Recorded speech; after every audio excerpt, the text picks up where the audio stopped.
हरे कृष्णा. नमस्कार. तर आज मी एक खूप माहितीपूर्ण सुंदर असा एक व्हिडिओ बनवत आहे, ज्यात मी बांबूविषयी चर्चा करणार आहे. आणि आपलं सौभाग्य आहे की जे लोक या बांबू क्षेत्रात परंपरागत पिढीजात काम करतायत त्यांच्याकडून आपल्याला माहिती मिळालेली आहे.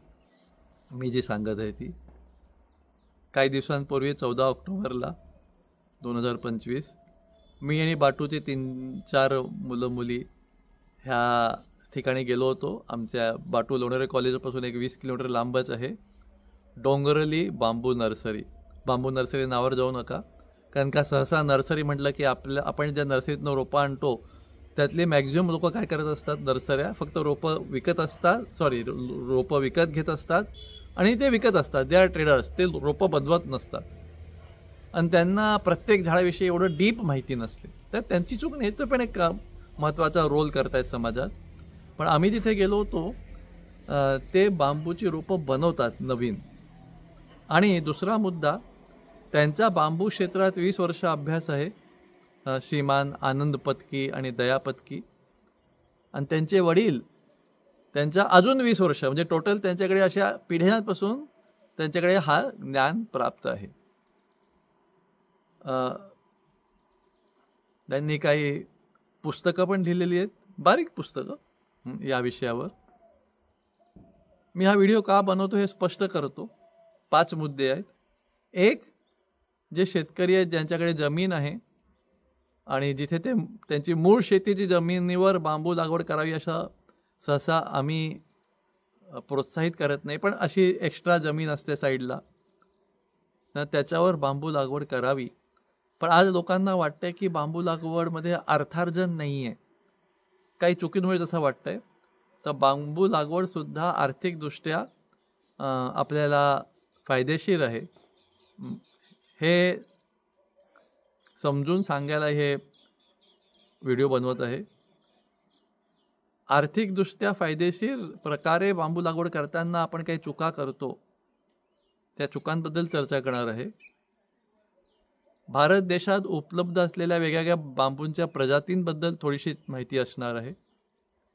आणि त्या अनेक प्रजातींपैकी जे जास्त उपयोगी प्रजाती आहेत त्यांच्याबद्दल थोडी माहिती असणार आहे. आणि थोडीशी एक्स्ट्रा जनरल माहिती बांबूंविषयी. हा एक योगायोग आहे. गेले वर्ष 2-3 वर्ष भारत सरकार आणि राज्य सरकार बांबूबद्दल बरंच प्रोत्साहन करतायत, अनुदान देत आहेत. माझा व्हिडिओ आणि त्या अनुदानाचा सरकारी पद्धतींचा संबंध लावू नका. मी माझ्या स्वतंत्र अभ्यासामध्ये हा विषयाचा अभ्यास केला, कारण का मला ह्याची लागवड करायची छोट्या प्रमाणात, रत्नागिरीलाही आणि लोणेरेलाही दोन्हीकडे. सो चला तर मग चालू करूया. पहिलं, बांबू लागवड आर्थिकदृष्ट्या न परवडणारी होण्याचं 3 कारण आहे. पहिलं, आपला जो बांबू आहे त्याचा पुढे उपयोग काय होणार आहे हे माहिती नसतं आपल्याला. म्हणजे फर्निचरला वापरणार आहेत, बांधकामात वापरणार आहेत, काय त्याचे ज्वेलरी करणार आहे, का त्याच्या कोंबांना खायला आणि प्रोसेस करायला वापरणार आहे, लोणचं बनवायला वगैरे. तर हे माहीत नसतं की आपल्याला या बांबूचा अंतिम उपयोग काय करायचा आहे, हे ठरलेलं नसतं. हे ठरलेलं नसल्यामुळे आपण कोणत्या प्रजातींची, कोणत्या व्हेरायटीच्या बांबूची लागवड करावी ह्याच्याबद्दल स्पष्टता नसते. आपण कोणते तरी बांबू लावतो आणि मग त्याचा एंड उपयोगला, शेवटच्या उपयोगात त्याचा एवढा फायदा होत नाही. आणि तिसरं, बांबू लागवडपासून अर्थार्जन व्हायला एक 6 वर्ष वेळ लागतो, तेवढी धीर धरायची तयारी नसते. बांबूचं असं आहे ना, त्याची लागवड करताना थोडासा खर्च येतो जास्त, पण नंतर त्याचा खर्च जवळजवळ नगण्य आहे, नसल्यासारखाच आहे. पण एकदा लागवड केली की 30, 40, 50, 60, 70 वर्ष ते उत्पन्न देऊ शकते. बांबूची विक्री किंमत बांबूच्या काही गुणांवर अवलंबून आहे, खास करून बांबूची लांबी, बांबूची जाडी, त्याच्या भिंतींची जाडी तो सरळ किती आहे का असा तिरपा तारपा वाकलेला आहे आणि बांबूला असे गाठ असतात, डोळे असतात, त्या दोन डोळ्यांमधलं अंतर कमी आहे जास्त आहे, ह्या सगळ्यावर बांबूची किंमत ठरत असते. आपण जेव्हा अयोग्य प्रजाती लावतो तेव्हा ह्या सगळ्यामध्ये ते कमी भरतात आणि योग्य प्रजाती लावू तेव्हा ह्याच्यात त्यांचे चांगले गुण असतात. बांबूचं लागवड करायला 3 वस्तू आवश्यक आहेत. पहिले ती लागवड गाई म्हशींपासून संरक्षित पाहिजे, कारण का बांबूचे नवीन कोंब आणि पानं हे गाई म्हशींचं एक आवडतं खाद्य आहे आणि त्या बांबूच्या पानं खाल्ल्याने गाई म्हशींच्या दुधामध्ये फॅट कंटेंट पण वाढतो. दुसरं, बांबूला पाणी कमी लागतं खूप, पण तेवढं कमी पाणी तरी द्यायची व्यवस्था तुमची पाहिजे. आणि तिसरं, कमीत कमी 2 फूट खोल माती पाहिजे, एकदम कातळ नाही चालायचा. 3 फूट असेल तर उत्तम, पण 2 फूट तरी असावी.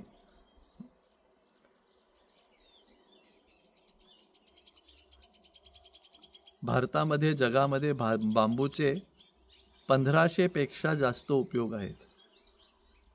घरगुती कामांसाठी, फर्निचरसाठी, बांधकामासाठी, इंडस्ट्रीमध्ये, आणि बांबूचे नवीन जे कोंब येतात ते खायलाही. बांबूच्या कोंबांचं लोणचं बनतं, बांबूच्या कोंबांना वाळवून पावडर बनते. हे सगळं बाजारात आज मागणी आहे, पण आपण करत नाही आहोत. तर समजा आपण बांबू लागवड केली आणि त्याची हे जे पुढे प्रक्रिया आहे ही पण आपण केली तर आपलं नक्कीच अर्थार्जन चांगलं होऊ शकतं. मी जसं म्हटलं तसं ह्या बांबूचा शेवटचा उपयोग काय आहे, अंतिम उपयोग काय आहे, आणि त्यानुसार प्रजातीची निवड हे लोक करत नाहीत. आपले कोणतेही बांबू आणतात तरी लावतात आणि मग त्यांच्या उपयोगाला पाहिजे ते सुटेबल नसतात. कधी कधी असं होतं की लोक म्हणतात बांबूचे पैसे देऊ नको, काढून घेऊन जातो. अशी परिस्थिती कधी कधी होते. तसं होऊ नये. चला आपण पुढे सरकून बांबूच्या काही प्रजातींबद्दल थोडीशी माहिती घेऊया. आज भारतामध्ये 139 प्रजाती आहेत बांबूच्या प्रमुखतः. जास्त करून त्या सगळ्या उष्ण प्रदेशात होतात, पण काही आहेत त्या फक्त हिमालयासारख्या अति शीत प्रदेशात पण होतात. प्रत्येक प्रजातीचे काही विशिष्ट गुणधर्म आणि उपयोग आहे, पण साधारणपणे आपण पाहिलं त्याच्यापैकी ज्या 139 पैकी 7 ते 10 अशा प्रजाती आहेत ज्यांची लागवड आर्थिकदृष्ट्या फायदेशीर माणसाला ठरू शकते, कारण का त्याच्यात हे चांगले गुणधर्म आहेत त्या बांबूचे. म्हणून तर हे एक महत्त्वाचं आहे.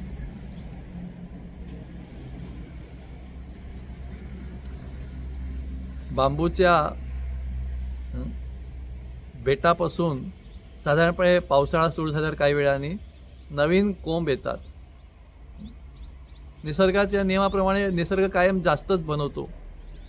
तर समजा एका बेटाला 10 कोंब आले तर त्या बेटाची खरी क्षमता 5 कोंब पोसायचीच असते. म्हणून 10 का आले, कारण का त्याला माहिती आहे नैसर्गिकरित्या काहींचा ह्रास होणार आहे, काही गाई म्हशी खाऊन जातील, काही कोण तोडेल, म्हणून ते एक्स्ट्रा बनवतो. पण समजा त्या कोंबांचा ह्रास झाला नाही तर त्यातली 5च कोंब आहेत ते पूर्ण उगणार आणि बाकी 5 तिथल्या तिथे ते मरून जातात बेटातच छोटे असताना.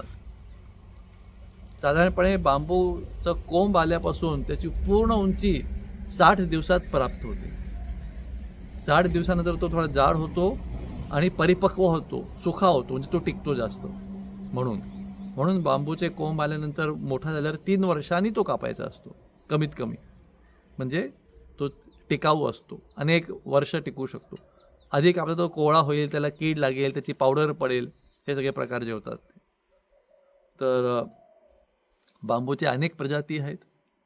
काही फक्त 2 ते 3 मीटर उंच होतात, तर जी जायजेंटस व्हेरायटी आहे ती 100 फूट 33 मीटर उंच होते, म्हणजे 10 मजले. जे बिल्डिंगचे 10 मजले असतात तेवढे उंच पण काही हे जायजेंटस व्हेरायटीचे बांबू होतात. काही 8 मजले एवढे होतात, काही अजून लहान जे आपल्याला माहिती आहेत.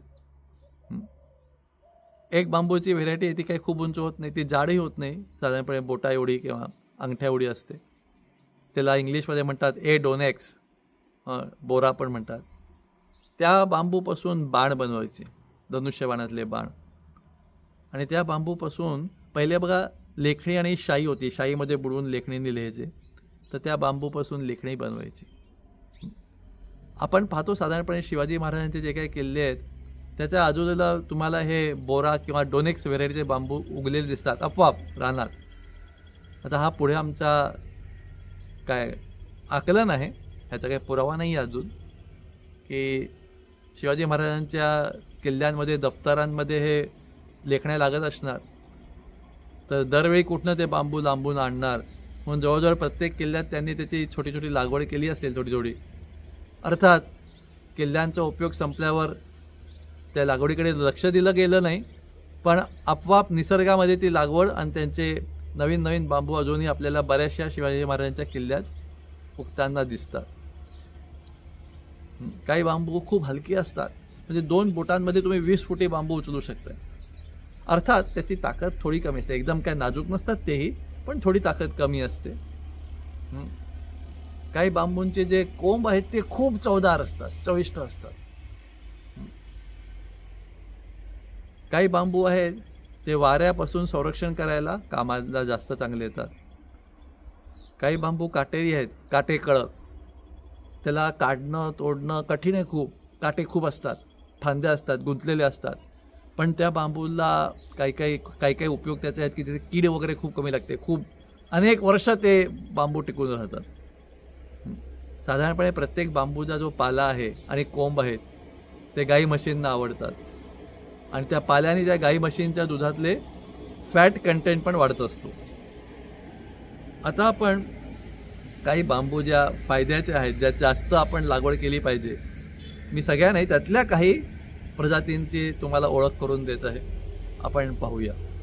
तर आपण पाहू शकतो की ही ओलिव्हेरिस प्रजाती आहे.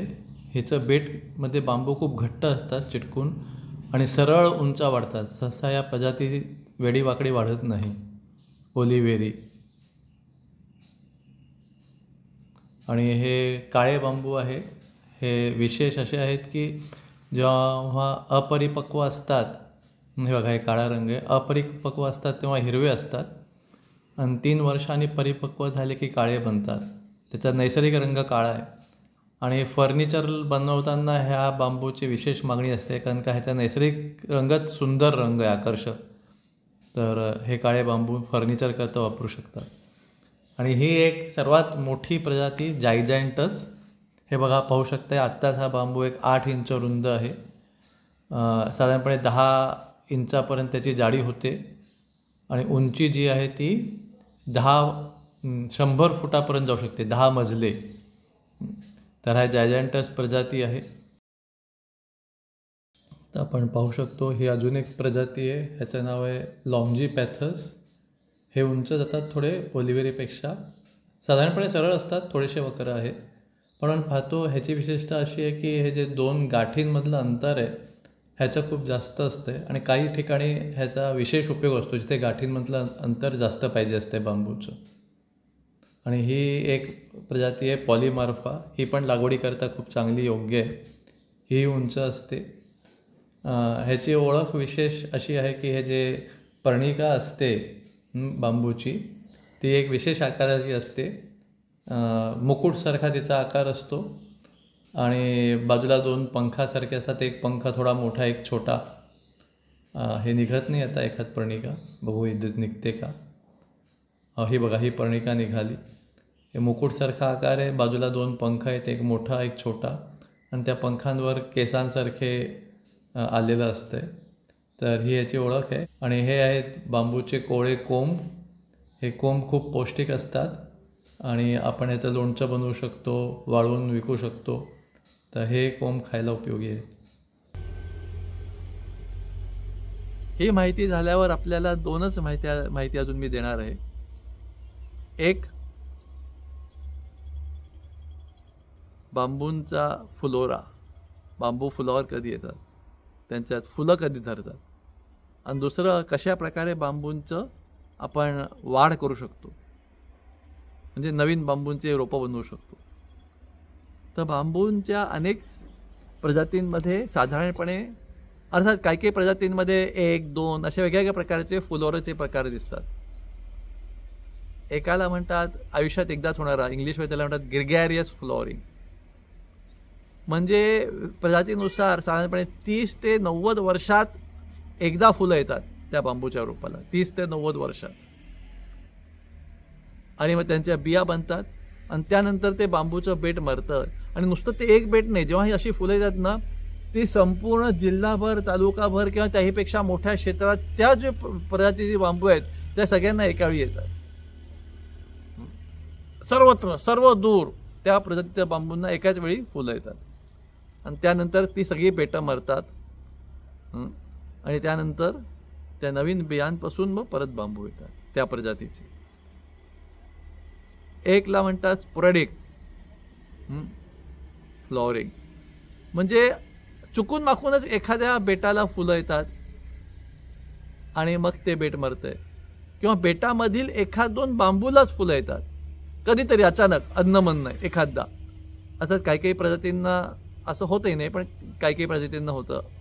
त्याला म्हणतात स्पोरॅडिक, अदनमधनं येणारा फ्लोरा. जे 30 ते 90 वर्षातनं फ्लोरा येतो त्याच्या बियांपासून नक्कीच रोपं बनवू शकतात. रोपं बनायचं प्रमाणही चांगलं असते त्या बियांमध्ये. स्पोरॅडिक फ्लॉवरिंगमध्ये एवढं प्रमाण चांगलं नसतं रोपांचं, बियांचं रोपांमध्ये परिवर्तन व्हायला. आणि तिसरी व्हेरायटी आहे फुलोऱ्याची, त्याला म्हणतात ॲन्युअल, वार्षिक फुलोरा. ह्या वार्षिक फुलोऱ्यानंतर ते बांबूची बेटं मरत नाहीत आणि या फुलोऱ्यातनं ज्या बिया येतात त्याचं रोपं बनवायला जास्त उपयोग होत नाही, कारण का खूप कमी प्रमाण आहे बियांचं रोपांमध्ये परिवर्तन होणार आहे ज्या वार्षिक फुलोऱ्यावाल्या बियांपासून. काही बांबूच्या प्रजातींना फुलोरा येतच नाही, अशाही काही आहेत. मग नवीन बांबूची रोपं कशी बनवायची, तर त्याच्या बियांपासून. पण आपण ऐकलं बिया 30 ते 90 वर्षातनं एकदा येतात, होय, त्या तुम्हाला जमा करून ठेवाव्या लागतील. किंवा दुसरी आहे त्याच्या मुळासकट, म्हणजे बघा बांबूचं जेव्हा वाढ होते, मी म्हटलं 60 दिवसात तो पूर्ण उंचीला पोचतो आणि 3 वर्षानंतर तो परिपक्व बनतो, कापायला तयार होतो.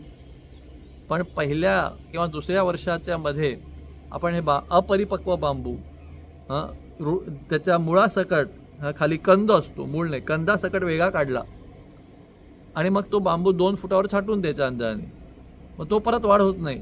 पण तो कंद आणि तो अपरिपक्व छाटलेला बांबू जमिनीत लावला परत, तर त्या कंदापासून बाजूला अजून नवीन रोपं येतात. तर अशा प्रकारे आपण बांबूची वाढ करू शकतो. आणि तिसरा प्रकार आहे, बांबूला पण डोळे असतात, पण अनेक प्रजातींच्या बांबूच्या त्या डोळ्यांपासून रोपं बनत नाहीत, पण काही काही प्रजातींमध्ये त्या बांबूंच्या डोळ्यांपासून रोपं बनतात. तर तशा प्रकारे आपण वाढ करू शकतो. मला स्वतःला थोडीशी बांबू लागवड करायची आहे, म्हणून ही मी माहिती शोधायला गेलो होतो. फार इंटरेस्टिंग माहिती वाटली. साधारणपणे एक जनरल नॉलेज म्हणून प्रत्येक माणसाकडे असायला हरकत नाही, तर ती मी तुमच्याशी आज शेअर केली. तुम्ही लक्षपूर्वक ऐकलं त्याबद्दल धन्यवाद. हरे कृष्ण.